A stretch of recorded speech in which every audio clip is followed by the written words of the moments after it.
नमस्कार दोस्तों, मेरे चैनल हॉन्टिंग हॉरर शो में आपका बहुत बहुत स्वागत है। तो दोस्तों, आज की कहानियां फॉरेस्ट रेंजर के साथ घटी वास्तविक जीवन की घटनाओं पर आधारित हैं। पहली कहानी विस्परिंग पाइन्स गा जंगलों में लोगों के रहस्यमय तरीके से गायब होने के बारे में है। तो अब समय बर्बाद किए बिना शुरू करते हैं। जब मैं बच्चा था तभी से मैंने पेड़ों के बीच जीवन जीने का सपना देखा था। जंगल ने मुझे बुलाया, रहस्य फुसफुसाए जिन्हें केवल कुछ चुनिंदा लोग ही समझ सकते थे। फॉरेस्ट रेंजर बनना केवल एक करियर विकल्प नहीं था, यह एक सपना था। जब अंततः मुझे रैंक में स्वीकार किया गया तो मुझे इससे अधिक खुशी नहीं हो सकती थी। मेरा पहला काम विशाल विस्परिंग पाइन्स वन के मध्य में था। यह एक विशाल जंगल था जो रहस्यों से घिरा हुआ था।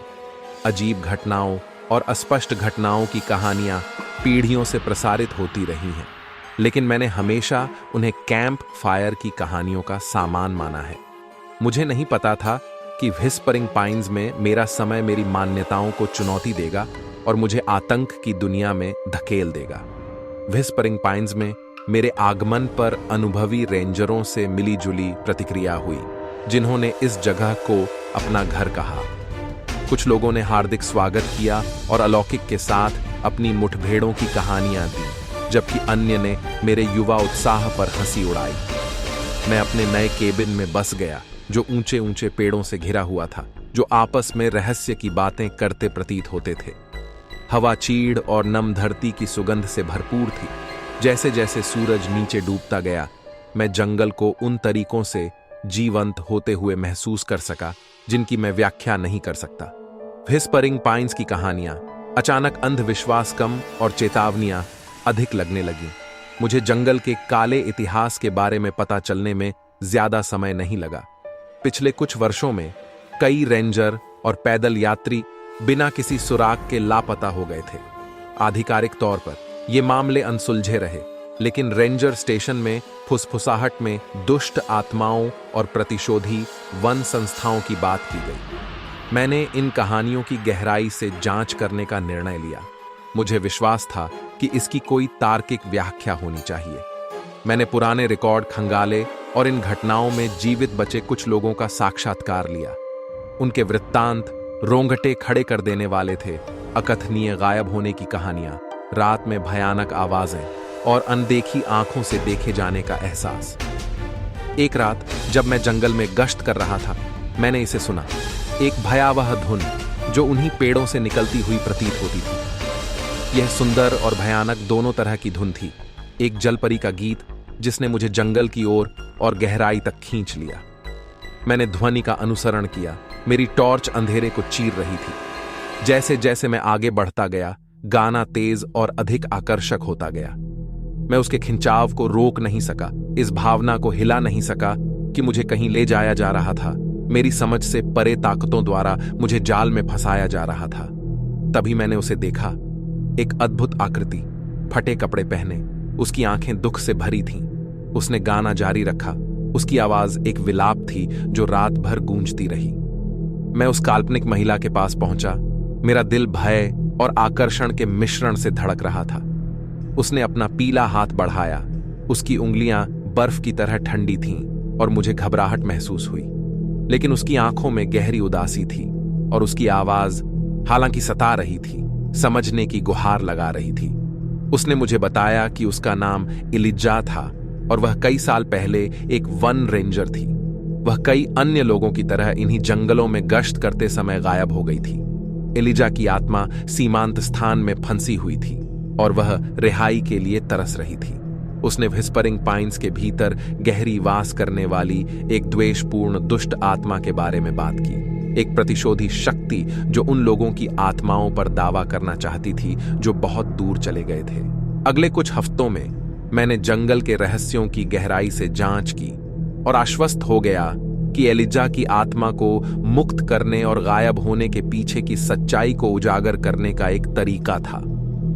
ऐसा लग रहा था कि जंगल मेरे चारों ओर जीवंत हो उठा है, मेरी उपस्थिति पर इस तरह से प्रतिक्रिया कर रहा है जिसे मैं समझ नहीं पा रहा हूं। मुझे अन्य वर्णक्रमीय आकृतियों का सामना करना पड़ा। रेंजर्स, हाइकर्स और यहाँ तक कि स्वदेशी लोग जिन्होंने कभी इस भूमि को घर कहा था। उन्होंने अपनी कहानियां साझा की। उनकी कहानियां जंगल के अंधेरे रहस्य से जुड़ी हुई थीं। यह स्पष्ट हो गया कि व्हिस्परिंग पाइन्स महज एक जंगल से कहीं अधिक था। यह एक ऐसा क्षेत्र था जहां जीवित और मृत के बीच की सीमा धुंधली थी।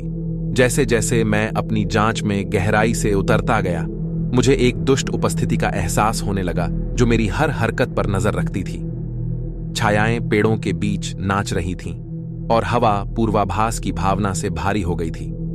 मैं जानता था कि एलिजा ने जिस दुष्ट आत्मा के बारे में बात की थी वह वास्तविक थी और यह तेजी से घातक होती जा रही थी। एक रात जब मैं एक विशेष रूप से घने जंगल में गया, मैंने उसे देखा। एक विचित्र प्राणी, उसका रूप बदल रहा था और बड़ा हो रहा था। उसकी आंखें बढ़ी अलौकिक क्रोध से जल उठीं और उसने एक अनोखी गुर्राहट निकाली जिससे मेरी रीढ़ में सिहरन दौड़ गई।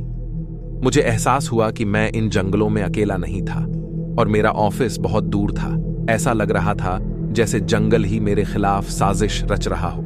इसके पेड़ भयानक आकार में मुड़ रहे हों, जड़ें नुकीली उंगलियों की तरह फैल रही हों। मैं महसूस कर सकता था कि उस दुष्ट आत्मा की उपस्थिति मजबूत हो रही है। उसका क्रोध तीव्र हो रहा है। व्हिस्परिंग पाइन्स के दिल के भीतर छिपे काले रहस्य की रक्षा करने में यह कोई कसर नहीं छोड़ेगा। रात के अंधेरे में मैंने जंगल के भीतर एक साफ जगह में उस दुष्ट आत्मा का सामना किया। यह मेरे सामने प्रकट हुआ। इसका रूप मुड़ी हुई शाखाओं और छायादार टेंड्रिल्स का एक विचित्र संलयन है। ऐसा लग रहा था जैसे हमारे नीचे की जमीन उसके द्वेष से कांप रही हो। मैंने वर्णक्रमीय आकृतियों और प्राचीन अनुष्ठानों के ज्ञान का आह्वान किया ताकि इकाई को इस क्षेत्र से बाहर निकालने के लिए उनकी शक्ति का उपयोग किया जा सके। लड़ाई भयंकर थी। इच्छा शक्ति और अलौकिक शक्तियों का टकराव। इसने अंधकार की धारा बहाते हुए अपनी पूरी ताकत से मुकाबला किया। अंत में दुष्ट आत्मा हार गई। व्हिस्परिंग पाइन्स से निर्वासित कर दी गई वर्णक्रमीय आकृतियों के संयुक्त प्रयासों और मेरे अपने दृढ़ संकल्प से जंगल ने सामूहिक रूप से राहत की सांस ली और हवा शांत हो गई। जैसे ही सुबह की पहली किरणें छतरी से टकराईं, मुझे अपने ऊपर शांति का एहसास हुआ। एलिजा की आत्मा आखिरी बार प्रकट हुई। उसकी आंखें कृतज्ञता से भर गईं और फिर वह प्रकाश में गायब हो गई। जंगल ने अपने रहस्य छोड़ दिए थे और दुष्ट आत्मा को निष्कासित कर दिया गया था। लेकिन मैं जानता था कि व्हिस्परिंग पाइन्स हमेशा गहरे रहस्य का स्थान होगा। एक ऐसा क्षेत्र जहां जीवित और मृत एक साथ रहते थे और जहां वास्तविकता और अलौकिक के बीच की सीमाएं हमेशा के लिए धुंधली हो जाती थीं। मेरी यात्रा जंगल की स्थायी शक्ति और अज्ञात के सामने मानव आत्मा के लचीलेपन का एक प्रमाण रही है। तो दोस्तों, ये थी फॉरेस्ट रेंजर के साथ घटी घटनाओं की पहली कहानी। अमेरिका के जंगलों में एक और चीज, सच में लोग बिना किसी सबूत के गायब हो रहे हैं। तो चलिए दोस्तों, दूसरी कहानी शुरू करते हैं। फॉरेस्ट रेंजर बनना मेरे लिए एक सपने के सच होने जैसा था। महान आउटडोर का आकर्षण, प्रकृति की प्राचीन सुंदरता और इन अनमोल परिदृश्यों की रक्षा करने का मौका हमेशा मेरे दिल में एक विशेष स्थान रखता था। मुझे नहीं पता था कि यह करियर विकल्प मुझे रहस्य और डर की डरावनी दुनिया में धकेल देगा। ये उन दिनों की बात है जब मैंने उस फॉरेस्ट रेंजर काम करना स्टार्ट ही किया था। मेरा पहला काम सुदूर ब्लैकवुड राष्ट्रीय वन में था। यह जंगल का एक विशाल विस्तार था जो सुंदरता और खतरे दोनों से घिरा हुआ था। बिना किसी सुराग के लापता हो गए पैदल यात्रियों कहानियां हमेशा प्रसारित होती थीं, लेकिन उन्हें अक्सर दुर्घटना या दुस्साहस के रूप में खारिज कर दिया जाता था। जैसा कि मुझे जल्द ही पता चला, ब्लैकवुड की गहराई में कुछ और भी भयानक खेल चल रहा था। ब्लैकवुड पहुंचने पर साथी रेंजरों के एक छोटे लेकिन समर्पित समूह ने मेरा स्वागत किया। वे एक एकजुट समुदाय थे जो निर्जन जंगल में अपने साझा अनुभवों से एक साथ बंधे थे। उन्होंने मुझे लोगों को पूरी तरह से निगलने के लिए जंगल की प्रतिष्ठा के बारे में चेतावनी दी। एक ऐसी प्रतिष्ठा जिसने समय के साथ गंभीर अपरिहार्यता का माहौल प्राप्त कर लिया था। मेरा निर्धारित केबिन जंगल के भीतर स्थित था, एक एकांत चौकी जो ऊंचे पेड़ों से घिरी हुई थी। यह एक सुखद और डराने वाली सेटिंग थी। जैसे ही मेरी पहली रात को सूरज नीचे डूबा, मुझे एक अजीब अलगाव का एहसास हुआ, जैसे कि जंगल खुद ही मेरे चारों ओर बंद हो रहा हो। जैसे ही मैं अपनी नई दिनचर्या में शामिल हुआ, मैं ब्लैकवुड पर छाए अशांत माहौल को नजरअंदाज नहीं कर सका। रेंजरों और स्थानीय लोगों ने दशकों से जंगल में व्याप्त लुप्तप्राय घटनाओं के बारे में दबी जुबान में बात की। मैंने अधिक गहराई तक जाने, पुराने रिकॉर्डों को खंगालने और उन लोगों का इंटरव्यू लेने का निर्णय लिया जो ब्लैकवुड में अपने समय से जीवित बचे थे। हिसाब किताब ठंडा था। पैदल यात्री, कैंपर और यहां तक कि साथी रेंजर भी बिना किसी निशान के गायब हो गए थे। संघर्ष के कोई निशान नहीं थे, पीछे कोई सुराग नहीं बचा था। यह ऐसा था मानो जंगल ने उन्हें पूरी तरह निगल लिया हो, जिससे उनके अस्तित्व का कोई भी सबूत मिट गया हो। मुझे पहला संकेत कि वास्तव में कुछ भयावह होने वाला था एक नियमित गश्त के दौरान मिला। मेरी अचानक एक कैंप साइट पर नजर पड़ी जिसे जल्दबाजी में छोड़ दिया गया था। तंबू फट गए, सामान बिखरा हुआ था और ठंडी कैंप फायर अचानक प्रस्थान का सबूत दे रही थी। यह दहशत और अराजकता का दृश्य था, लेकिन शवह रहने वाले लोगों का कोई निशान नहीं था। जैसे ही मैंने साइट का निरीक्षण किया, मेरे मन में भय की भावना छा गई। मेरे चारों ओर का जंगल अदृश्य आंखों से जीवंत हो उठा था और पेड़ों के बीच से एक धीमी, शोकपूर्ण हवा फुसफुसा रही थी। मैं इस भावना को हिला नहीं सका कि मुझ पर नजर रखी जा रही है, कि कोई द्वेषपूर्ण शक्ति मेरी नजर के ठीक परे छिपी हुई है।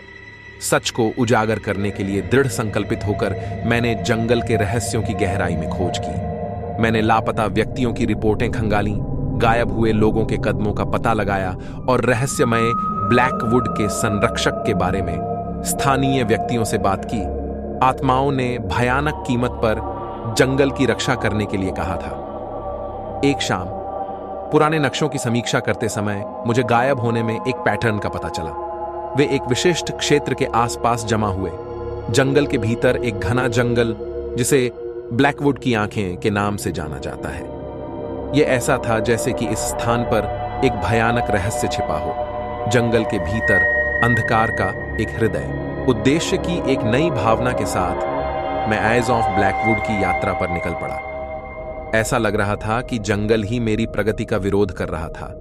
वही पेड़ नुकीली शाखाओं के साथ आगे बढ़ रहे थे, मानो मुझे वापस लौटने की चेतावनी दे रहे हो। लेकिन मैं सच्चाई को उजागर करने की आवश्यकता से प्रेरित होकर आगे बढ़ता रहा। जैसे ही मैंने घने जंगल में प्रवेश किया, हवा सन्नाटे से बोझिल हो गई, परछाइयां गहरी हो गईं और एक भयानक शांति ने मुझे घेर लिया। ऐसा लग रहा था मानो समय ही रुक गया हो और मैं एक अलग वास्तविकता के शिखर पर था। आइज ऑफ ब्लैकवुड के मध्य में मैं किसी अन्य से भिन्न एक साफ स्थान पर पहुंच गया। इसके केंद्र में एक कांटेदार प्राचीन पेड़ खड़ा था, जिसकी जड़ें विचित्र आकार में मुड़ रही थीं। इसके नीचे पत्थरों का एक घेरा बना हुआ था, जिस पर ऐसे प्रतीक खुदे हुए थे जो किसी द्वेषपूर्ण ऊर्जा से गूंजते हुए प्रतीत होते थे। जैसे ही मैं पेड़ के पास पहुंचा, मैंने उन्हें देखा। लापता कैंपर। उनकी आंखें खाली थीं। उनके शरीर ऐसे झूल रहे थे मानो समाधि में हो। वे जीवित और मृत के बीच फंसे हुए थे। जंगल अपने आप में एक अंधेरी, अप्राकृतिक शक्ति से स्पंदित हो रहा था। मुझे एहसास हुआ कि मैं एक द्वेषपूर्ण शक्ति, एक संवेदनशील इकाई से टकरा गया था जो उन लोगों की आत्माओं को खा जाती थी जो बहुत करीब आते थे।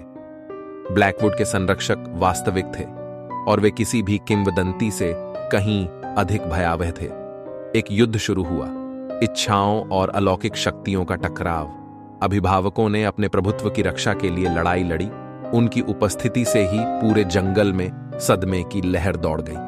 मैंने अपने सारे ज्ञान और दृढ़ संकल्प के साथ लड़ाई लड़ी, प्राचीन रीति रिवाजों का सहारा लिया और जंगल की शक्ति का इस्तेमाल किया।